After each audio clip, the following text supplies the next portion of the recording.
நேபுகாத் நேச்சருடைய மகன் பெல்தேஷார் என்ற அந்த ராஜா அந்த பாபிலோன் தேசத்தை ஆண்டு கொண்டிருக்கும் போது இஸ்ரவேலிலிருந்து கைப்பற்றப்பட்ட அந்த பாத்திரங்களை, உடன்படிக்கை பெற்றிருக்கிற அந்த ஆசாரியர்கள பரிசுத்த பாத்திரங்களை இவர்கள் எடுத்து போய் விட்டார்கள். இப்போ அவங்க மகன் ராஜாவா வராரு.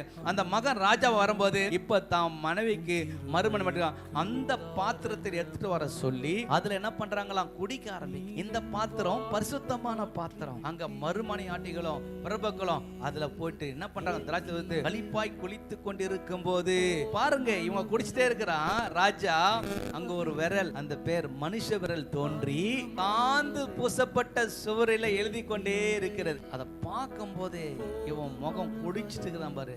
அந்த முகமே மாறி அவனுடைய நினைவுகள் இதை குறித்து பயங்கரமான ஒரு பயம் கலக்கம் வந்து செய்து கொண்டது. மனிதன் அல்ல, தேவனே அதை செய்து கொண்டிருக்கிறார். ராஜ்யத்தில் ஒரு மாறுதலை உண்டாக்க வேண்டும் என்றால் தேவனை செய்ய வேண்டும்.